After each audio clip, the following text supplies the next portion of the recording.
Now run. We knew you was feeling her, and we kind of knew you was feeling her, but we didn't know you was feeling old girl. What been going on, Run? We gotta talk.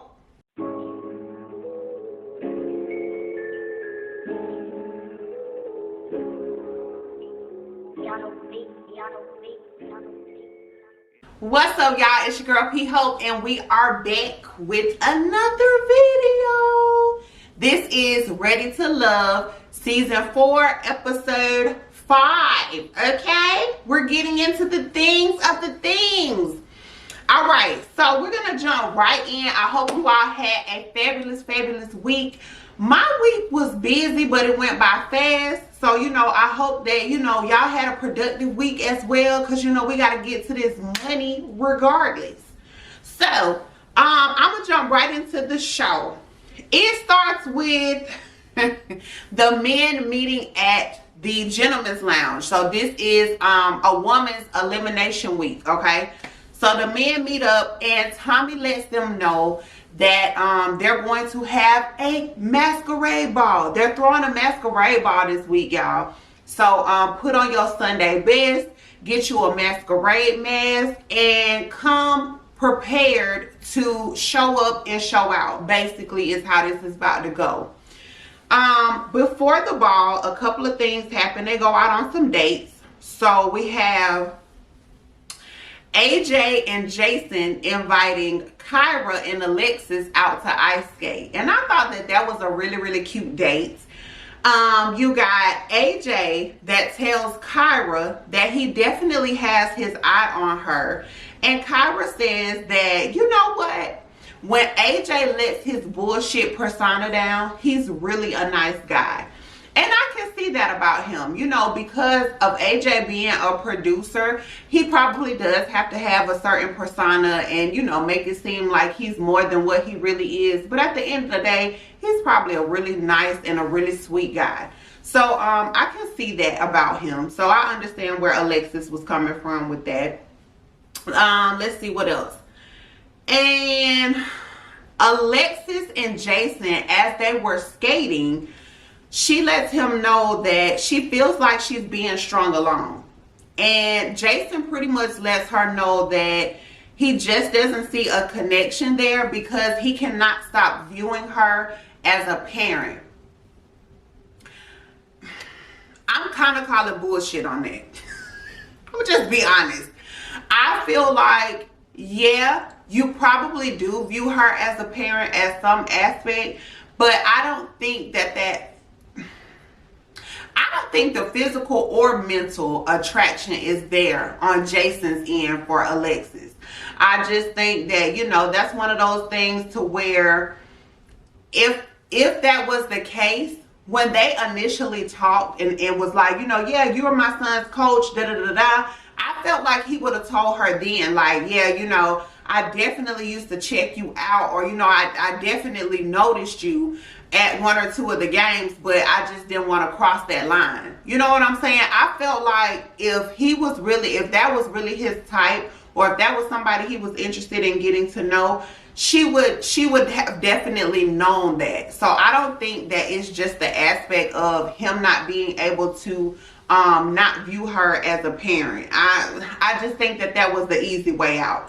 But, whatever you gotta say to make yourself look like the good guy, Jason, but I just feel like it was kind of some bullshit on that end, and that was more so what the issue was, is that the attraction just wasn't there. And I mean, that's okay. That's okay. Stacy has a date at Ron's house. Okay?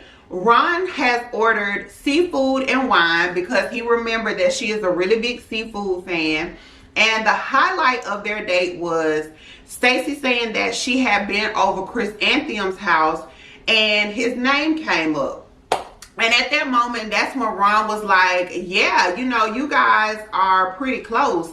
And she was like, yeah, we're like freaking frack, And he was like, yeah, I noticed that about you guys. And she said through conversation, it seemed like that they were both really interested in him. So which one of us is your real number one? And Ron says,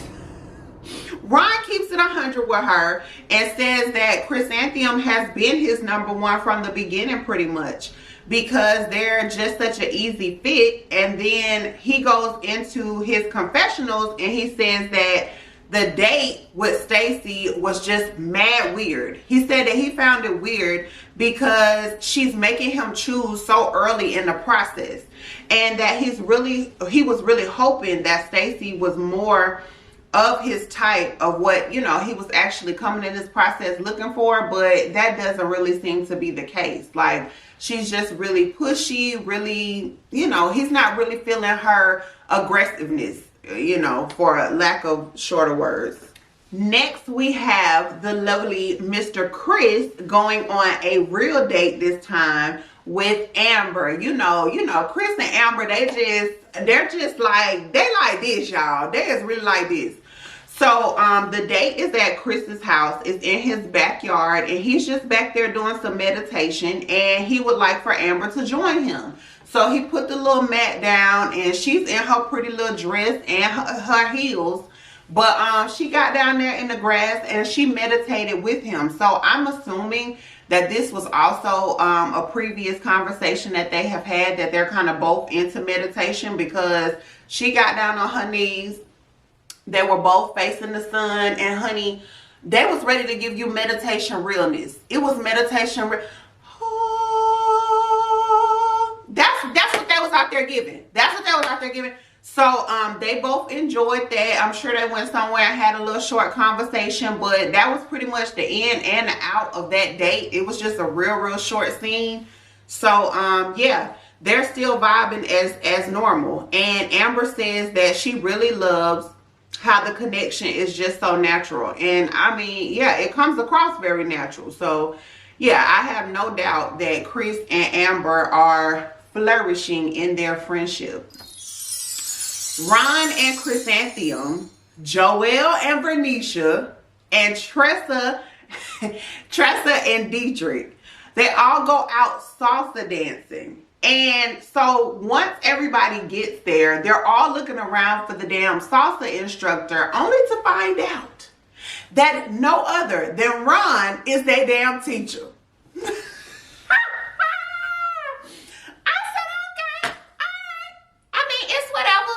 So after he shows them the basics, all three of the couples break down into separate rooms so that, you know, they can have their alone time to conversate and, you know, swoon on each other, if you will.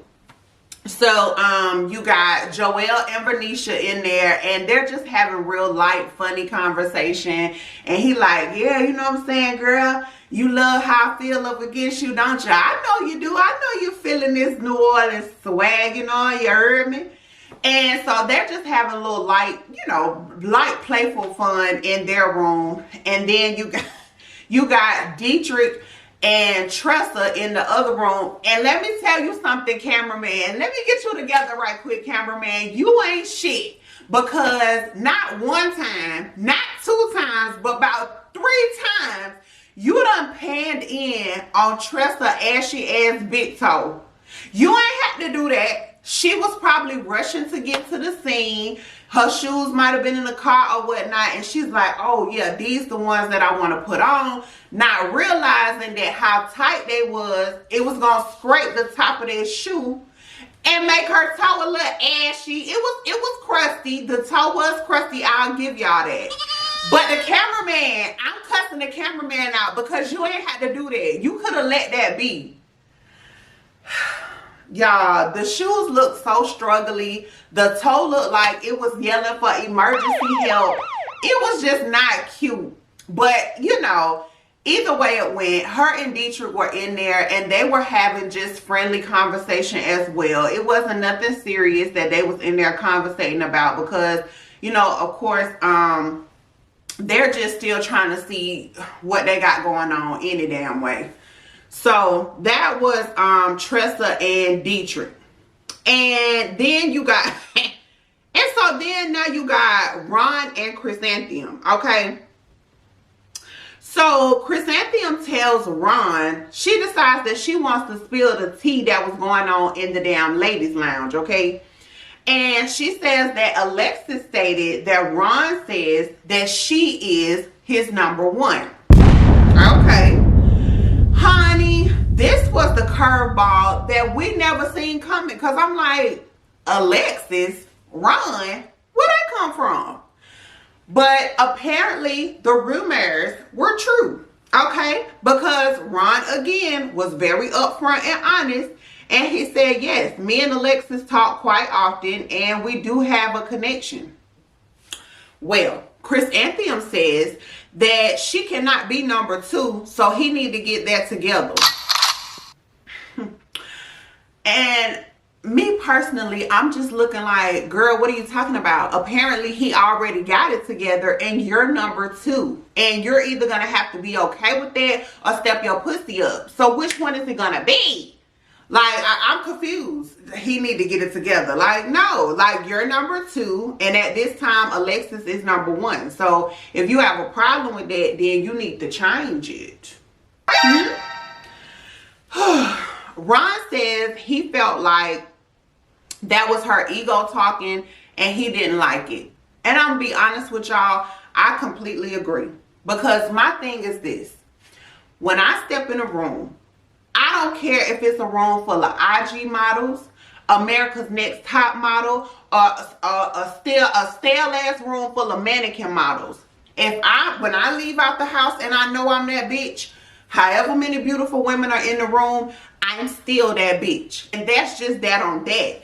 So to hear Ron say out of his mouth that Alexis has his attention, it bothered you, Miss Mamas. It really bothered Chrysanthemum to no end. It was a huge sign of insecurity mixed with the fact of your perception of pretty, which is you being black and Italian, exotic, fair-skinned, if you will. You know what I'm saying? You couldn't handle the fact that you were being overshadowed by a chocolate woman. Like, you felt some type of way about that. And we know that because if you go back to episode 1, she made a comment of saying that, you know, when her parents went to Italy, they wanted to come back with something pretty, aka they came back with me. Now, I have no doubt that your parents raised you to let you know that you were strong, that you were beautiful, that, you know, you're everything, because all of us parents do that to our children. You know what I'm saying? You have to build your children up, because if not, they're going to go out in the world and fall for anything. So, you know, I'm not saying anything as far as that part, but you do have I'm the light-skinned girl in the room, so I'm going to get all the attention. You definitely give that type of vibe. And so I don't know if it's a situation where that's how it was when you were raised. And I've seen it. And I've been around situations where, you know, it could be a clique full of girls. Let's just say it's 5 or 6 girls. And the fair-skinned girl out of the clique will always be the first one to get the attention from the men. And it's not that these other 3 or 4 girls are not cute or they're not pretty, because 9 times out of 10, they're gorgeous. But it's just, I feel like from what we see on these music videos, from what we see on TV shows and movies, that our minds are just conditioned to feel like, you know, the more fair-skinned one, the more exotic looking one equals the prettiest one. So let me go for the prettiest girl in the crowd. You know, I feel like that's what that is. And so that's probably happened to her so many times that she can't take being overshadowed by this dark-skinned woman. It was y'all, she had me feeling some type of way. I'm not gonna lie. Chrysanthemum, I don't have anything against you. I feel like, you know, part of it is just society, and it's like I said, it's the way that we are conditioned, and it probably has a lot to do with what your parents instilled in you. But you kind of showed your ass this episode, and you kind of showed your true colors a little bit. Your slip showing just a little bit, sis. But I still like you. As of right now, I still like you. But I do feel like your slip is showing just a little bit. So I'm going to keep my eye on you, girl. But if I have to cuss you out, I ain't got a problem. I ain't got a problem. Woo, let me take it down. Let me take it down. Moving on.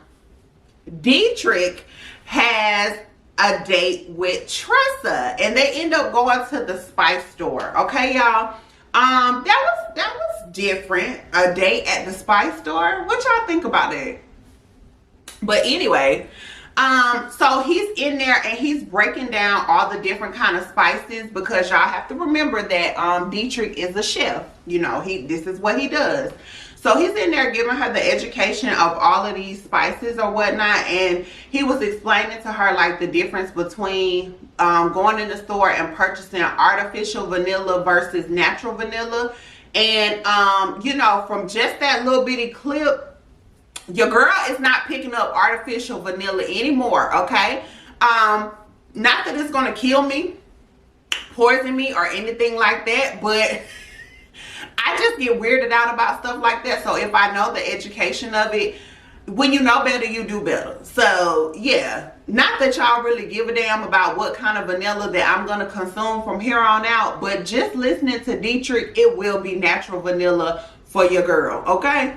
But anyway, as the date is going on, Dietrich goes in his confessional to let us know that he is still definitely getting a homegirl vibe from Teresa, and that it's just not really connecting. And so Teresa, but while they were on the date, he was saying that they went into some type of conversation along the lines of, you will know from a man's actions and from the things that he's saying to you if he is really feeling you in that romantic aspect or not. And Tressa was picking up everything that Dietrich was putting down, and you know, she was catching all the tea, and she was pretty much just like, yeah, so the thing about the thing is, when it comes to dealing with us plus size women, a man doesn't have a problem sleeping with us, but he will not take us serious. So that has been a thing that she tries to avoid. And when I tell you, it resonated with me so much, because me and Teresa are so much alike on that. I am very particular about who I give my time to for that specific reason. I know that when it comes to a man dealing with a plus size woman, there's so many reasons why you could be choosing to talk to me. It could be a fetish for you. It could just be a fantasy or a thing to, you know, I enjoy sleeping with a thicker woman, a meatier woman. I want something to hold on to while I'm rumbling around in the bed, but I don't want to go down the aisle with you. I don't want to make you my one and only, you know. That is a thing out here, unfortunately, for us plus size women. So I'm glad that Teresa is very much aware of that. And, you know, this goes all the way back to middle school, high school. You know what I'm saying? I cannot tell y'all how many men, well, now they're men, but of course, middle school, high school, they were boys. So how many boys that I didn't necessarily get picked on or bullied when I was in school, but a lot of times I would be addressed as, you know, I was the homegirl. I was addressed as the homegirl because I was plus size. I was a fat girl. So I would be addressed as, you know, what's up, big whatever. That they would always put big on front of my name. Y'all, my nickname is Muff. It's short for Muffin, okay? So, you know, it would be, what's up, Big Muffin? Or what's up, you know, Big Mama, Big this, Big that, you know, Fat this. It was always, you know, come on, Captain Obvious. I was surrounded by a bunch of Captain Obviouses. You know, it's always, you got to point out my size before you can say something to me, which was irritating, but I never let it never, I don't know, like, y'all, it just never brought my self-esteem down. Like, I don't know what that was, but I didn't let it get to me. But the point that I'm trying to make is, I ain't gonna say all of them, but majority of those boys that did all of that back then, I could pull up my phone right now. If I show you my DMs, if I show you my inboxes, those same men are, oh, well, you know, I always wanted to talk to you back in the day. You being pretty since we was in middle school. You being pretty since we was in high school. This, that, and the third. Or, you know, I didn't really pay you too much attention then, but, you know, every picture you post, you know, I just be looking at it and you this, you that. You know, they all trying to shoot their shot. And my thing is no. And it's the same thing as an adult. When I was single and I would go to the club, I kid you not, you could have a man staring at you all night, fine ass men, just gawking you all night, but will not walk over and say, can I buy you a drink? Would you like to dance? You know, are you from around here? Won't say nothing to you, but stare you down all night. And I can almost put money on it every time. I grab my keys, grab my phone, I'm ready to go out the door. I know they ass coming right behind me. And I'm telling y'all, it works like clockwork. Soon as I get outside in the parking lot, that same fine ass man that was staring me down in the club, now you want to come outside and talk to me because you don't want me to leave. But the whole time that I'm in the club just rocking and grooving and minding my own business, you didn't want to talk to me because you didn't want people around you to see you talking to a big girl. So guess what I do each and every time? You're going to get that wrong number. You're going to get that wrong number every time. I promise y'all, if I could think of a number that could spell out fuck you on a piece of paper, or if you could insert that in your phone, I would. Because that's exactly how I be feeling. Like, and I'm talking about, these don't be no bullshit men. These be some fine ass men. And for me, I'm not materialistic. So I don't give a damn how fine you are. I don't give a damn how much money you flashing in front of me to let me know that you got that check. I don't care what kind of car you in. Like, none of that shit matters to me. Because my thing is, if you can't fuck with me in the light, don't fuck with me in the dark. And that's just that. So a man that's got to talk to you outside of the club will always get the wrong number from me, because I'm going to tell you what that says off the top. That means I'm going to always be hidden. You're going to always hide me. If you do decide to go out on a real date with me and take me out, it's going to be the places where hardly nobody's hanging out at, or none of your friends are going to be able to walk in and see it. Or it's going to always be a let me come over your house or you come over my house type of situation. Trigger who? Who you thought I was? Like I done said, and like I will continue to say, in my head, I'm that bitch. So if you can't be seen with me, if you're embarrassed to be seen with me, we ain't got no business communicating, bruh. Unless we are strictly just friends. If you want to hide me as your homegirl, I don't give a damn. Because that means I'm not spreading my legs to you anyway. So I don't care if you hide me or not. Because 9 times out of 10, you hide me, I'm going to hide you. You know what I'm saying? That can go both ways. But anybody that I'm giving my goodies to, and you want to hide me, boy, bye. Sorry, y'all. I got off on a little rant right quick. Piss me off. Anyway, that particular date just ended with Teresa. Like I said, why I keep calling this girl Teresa? I'm sorry, y'all. Her name is Tressa. Tressa. So anyway, Tressa says that she knows Dietrich is not really feeling her like that, and it's okay. It's all right. And so that's how their date ended. Now we are ready for the Masquerade Ball. Alexis is the first person to walk in, and she said she walked in knowing that she is that bitch, okay? Now, I'm going to keep it 1,000 with y'all. I didn't feel like she was giving that bitch vibes, you know what I'm saying? I know she had on her razzle-dazzle fancy dress, but I don't know, like...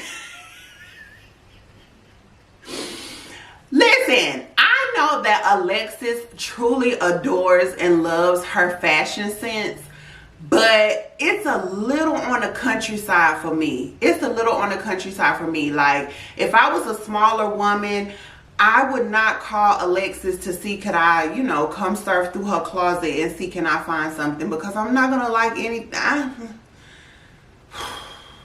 not going to really be caring for what's ever in her closet.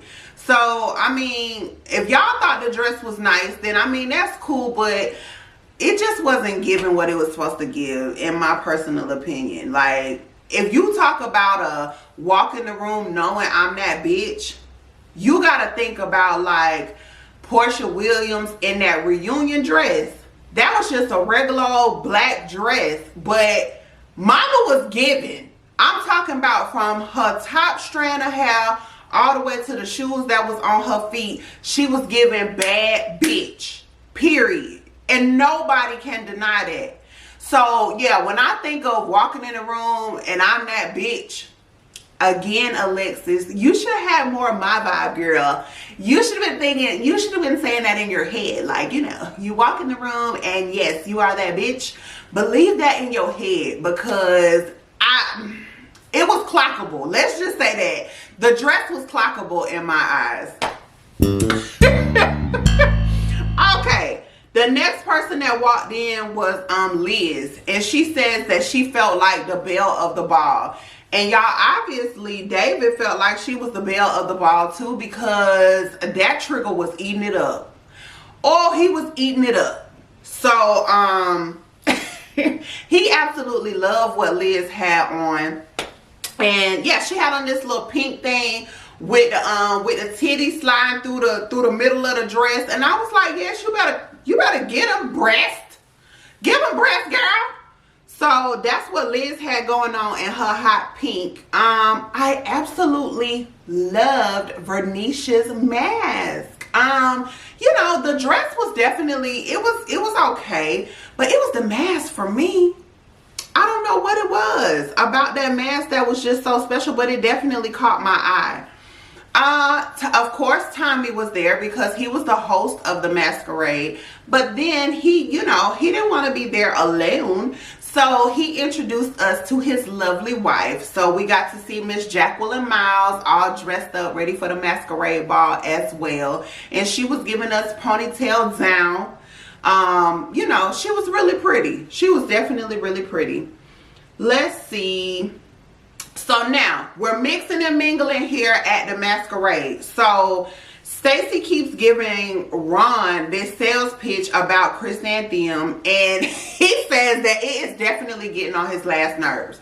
Like, I know how to talk for myself. Your homegirl know how to talk for herself. So if you don't want to talk to me about anything that me and you could possibly have going on, we really don't need to be talking. And again, Stacey was having an aggressive moment talking about, yeah, you know what I'm saying? I just feel like you need to step your game up. If you want my girl, you need to let her know that you want her. And I'm just like, girl, mind your business. Stacey and Chrysanthemum have not even been friends long enough for Stacey to be doing the absolute most. Like, it was annoying. It was annoying. So yeah, I definitely felt Ron on that. Alexis has a sit down with Miss Jacqueline about marriage, and she just gave Alexis some advice, because y'all know that Alexis was once a first lady, so she's been married before, and she just kind of wants to know a couple of pointers that she can look forward to and that she can use in her next relationship. So Miss Jackie says to just really make sure that you truly love the person and that you're going into the relationship for the right reasons. Because once you get to the stage of marriage, you're going to have so many different emotions and things that you go through that you got to be prepared for that. Because some days you're going to wake up and not like your partner, but you still love your partner. Sometimes you're not going to love your partner, but you still like your partner. It's going to be happy days, sad days, fun days, boring days. You might go through a financial struggle, or then you might go through a financial blessing and y'all have it all, and then you lose it all, or you done lost it and then you turn into a lottery windfall. Like, you know, it's so much up and down in a marriage that at the end of the day, you just need to make sure that you are in it to win it, and that it is something worth fighting for when those bad days and when those rainy days come. It's basically all Miss Jackie was saying. And Alexis was like, okay, thank you. I really appreciate you taking the time to talk to me. So that was their little heart to heart.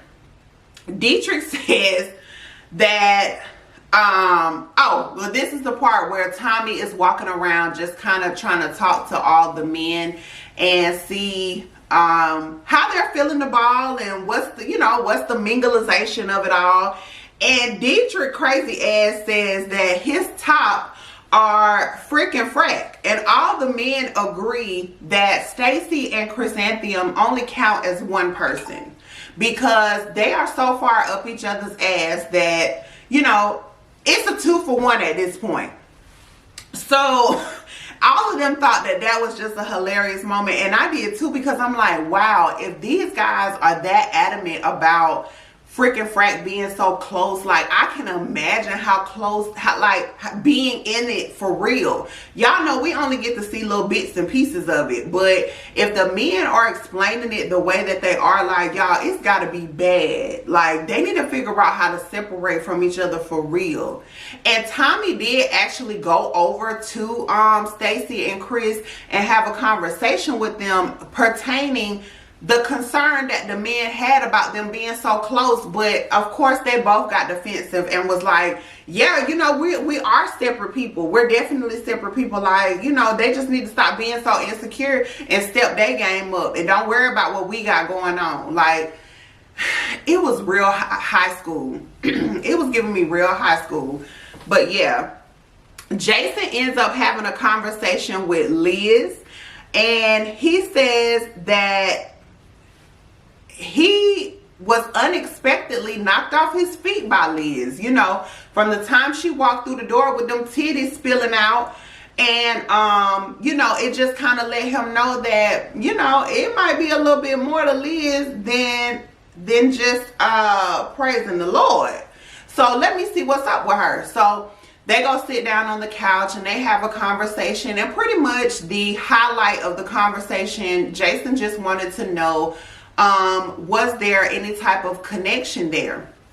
And Liz says in her confessional that, you know, David, of course, has been her number one from day one, and she feels kind of bad about it, but she is interested in going out with Jason. So the plot it's a plot twist in there, y'all. We're gonna get to see what pans out between Liz and Jason.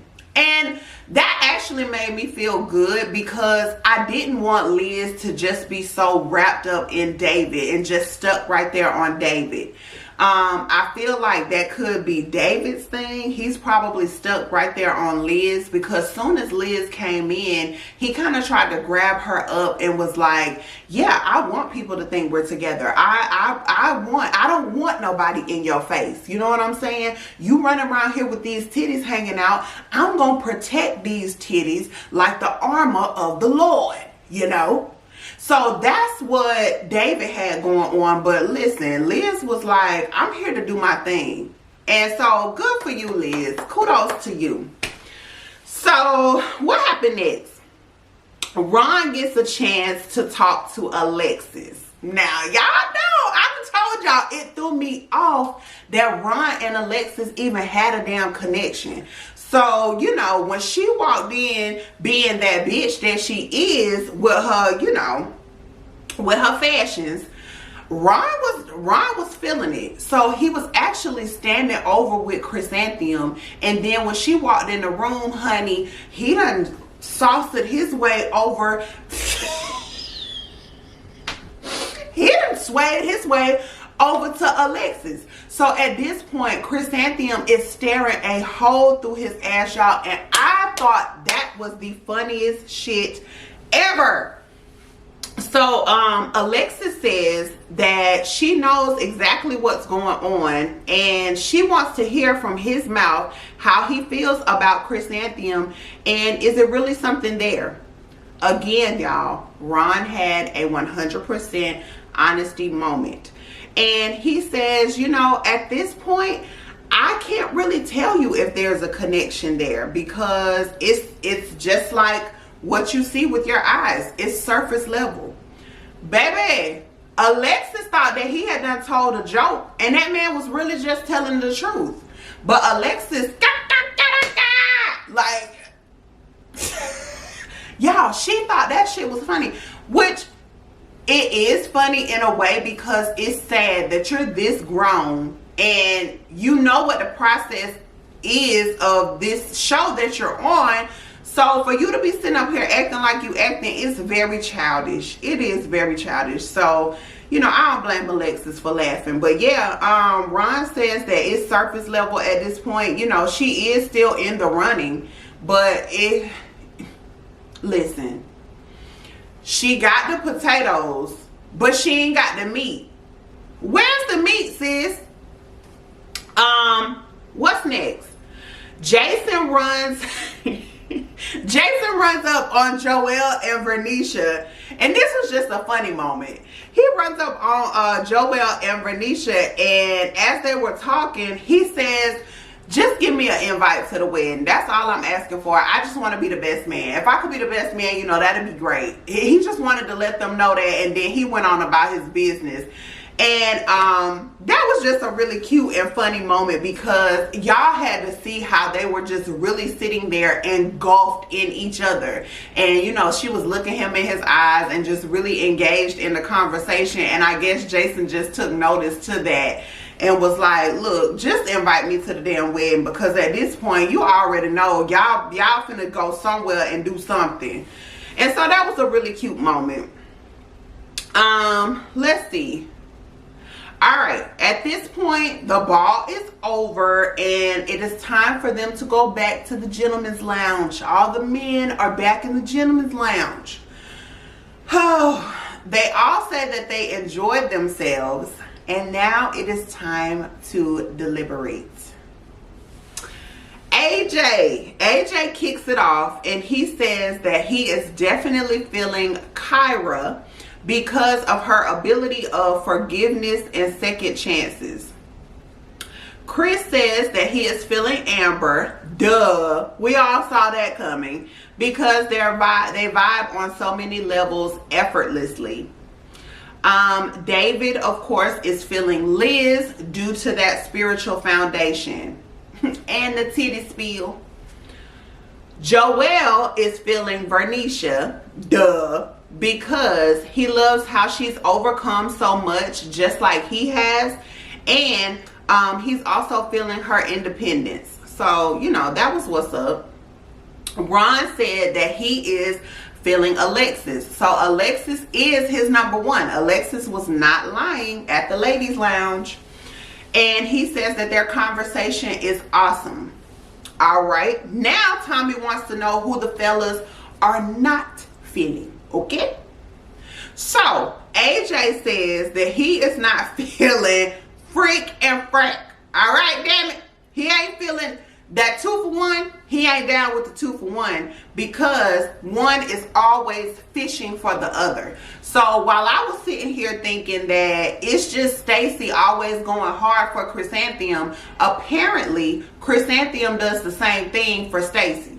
So they fish for each other. That's not cute. Like, this is Tommy's show. This is Tommy's job. Let him do what he needs to do. We don't need y'all swimming around through the men and then coming back to each other trying to say what was said. Y'all trying to make y'all own show outside of this show.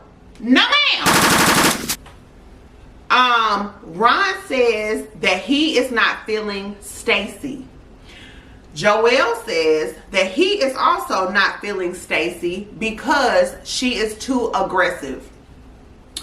David, Jason, AJ, and Dietrich are not feeling my girl Tressa. They said that she's really nice, but there's just no romance there. So now it is time for the men to take the bottom 2 ladies out on their dates. Y'all know how this goes.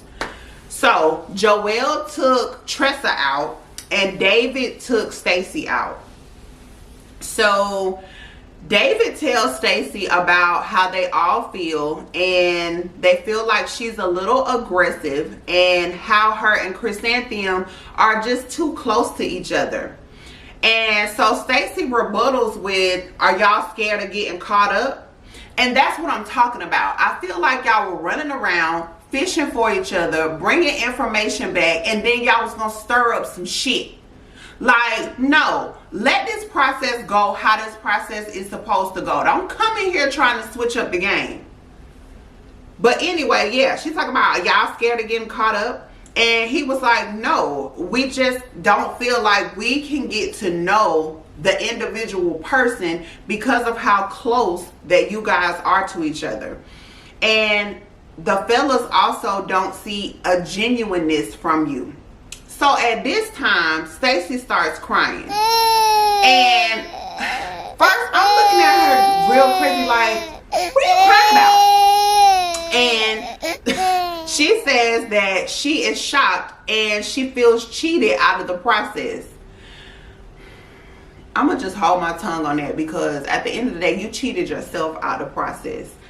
David says that this is the first time that he's actually seen her being real. And I completely agree.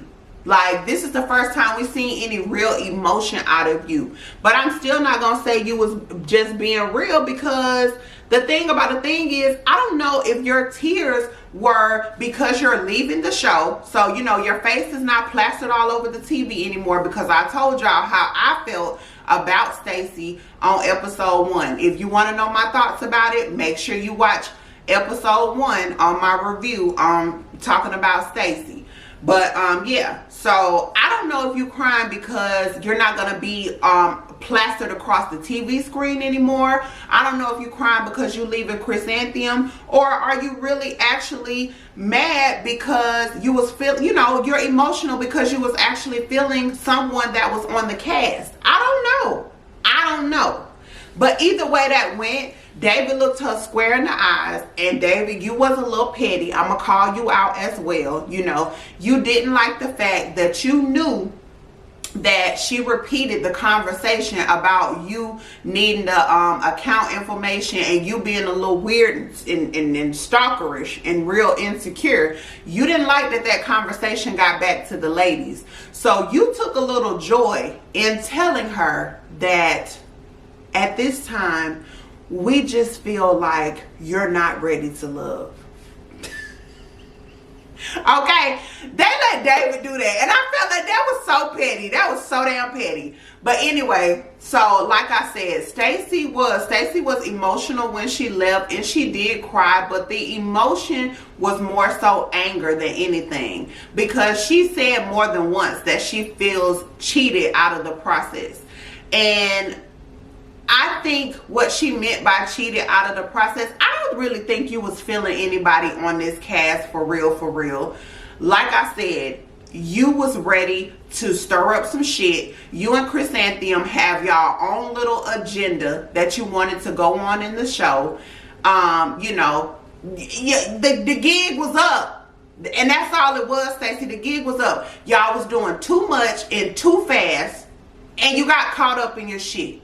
Bottom line, Joelle tells Tressa that all of them are really having a hard time seeing the romantic side of her. And so sadly, this week, 2 women are being eliminated. And I was like, no. But yeah, so at this time, Tressa starts crying as well. And y'all know my heart broke. Y'all know that shit broke me down, because she really wants love. And it just frustrates me that none of y'all can see past her career as a comedian. That's number 1. And her size.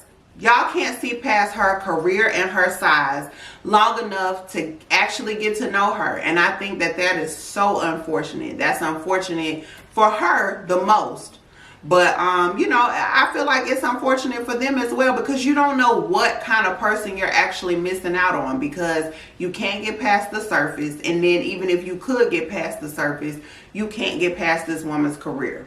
So it's so frustrating. I'm frustrated for you, Tressa girl. It's okay. But I do wish you the best. I wish you the best as well, Stacey, because in Stacey's confessional, she said that she feels like she let her children down, because She felt like she was ready. Her children felt like she was ready. So for her to go home this early in the game, it just feels like she's just disappointed. She's disappointed with herself and mad with herself. But I hope that you can watch this show back and see exactly what we see, Stacey. And it just looked like you were more invested in a friendship and a plot change than you were invested in actually finding love and taking this process serious. So I can't say that I disagreed with anybody that went home on this particular episode. I'm okay with Tressa going home only because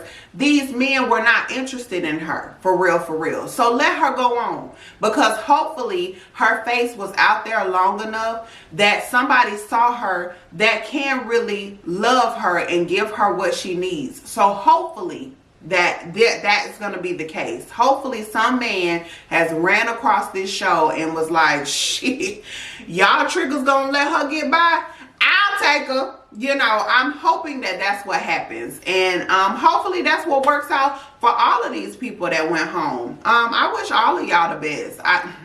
We don't know how to feel about Troy, but all the rest of y'all, I really hope y'all, I wish the best for y'all. So that was this week's episode of Ready to Love, y'all. So that was season 4, episode 5. Like I said, if you have not watched any of my previous reviews, then definitely just click on my channel and go through and hell, watch anything you want to watch. I don't care, I'm here.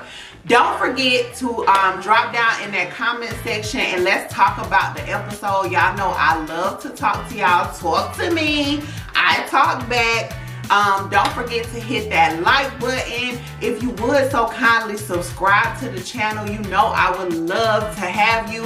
And if you know anybody that is a big fan of this show, or that if they just like topics like this, then don't be scared to share the content. Hit that share button and send it out to your friends, family, enemies, co-workers. I don't give a damn. Just send it.